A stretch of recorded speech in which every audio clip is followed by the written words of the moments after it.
What's going on here? Oh, wow. Somebody's run onto the floor. Beverly goes into the front row on the other line with these people.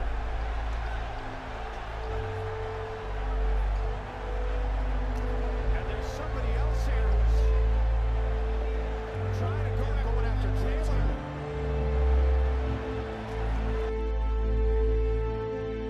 Protester on the court. It's almost becoming a regular occurrence now after another animal rights protester stormed the court during the Timberwolves and Memphis Grizzlies playoff game in Minnesota on Saturday night.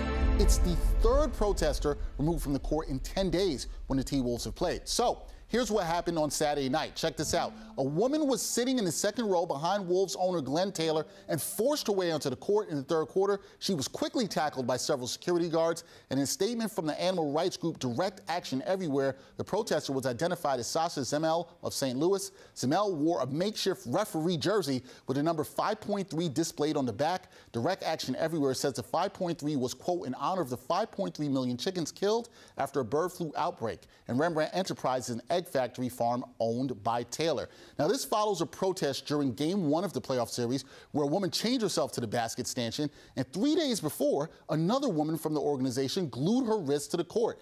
Look, there's so many questions for me here, including when will the next on-court protest happen at a Wolves game and how creative will the protest actually be? But the real head-scratcher for me here is how are these protesters continuously reaching the court? Please, somebody, make it make sense, because I don't get it.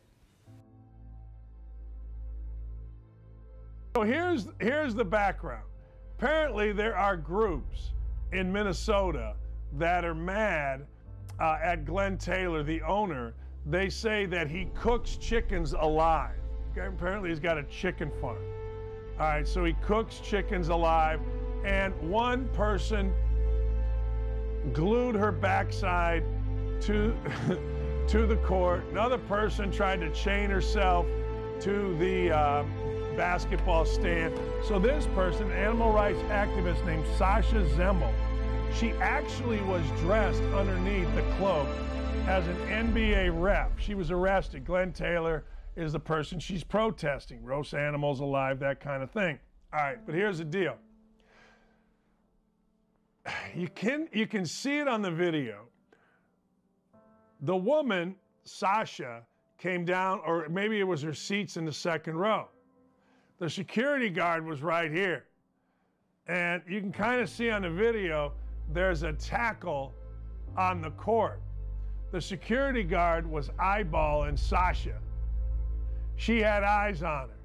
Sasha goes running on, and I mean, the security guard split the A gap, made a flying tackle, and you saw the rest.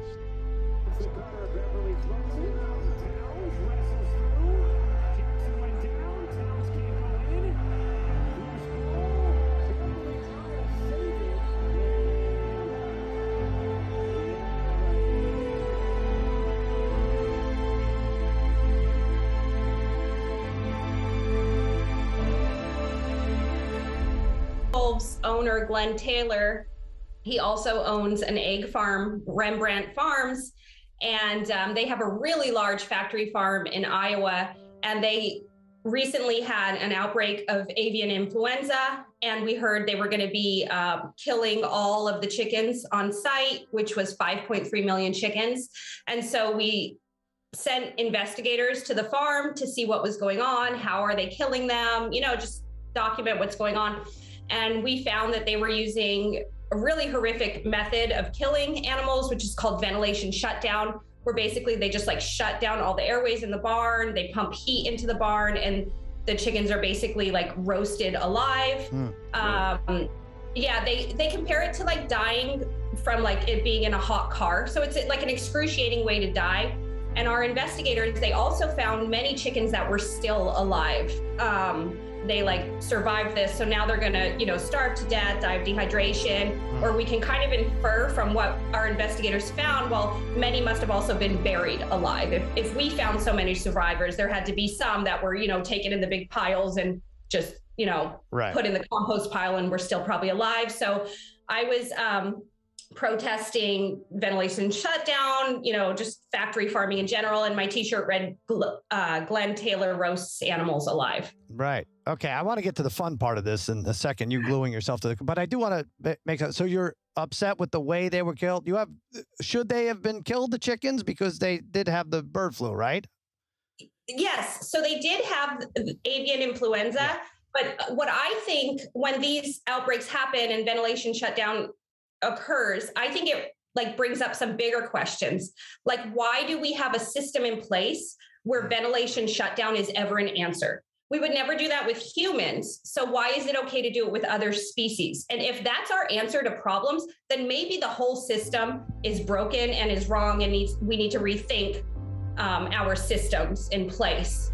If humans have outbreaks, we test, we quarantine, we have doctors come and try and help. Yeah. But the answer for chickens is, oh, let's just kill them all. And let's just kill them all in a particularly horrific way. Gotcha. Okay.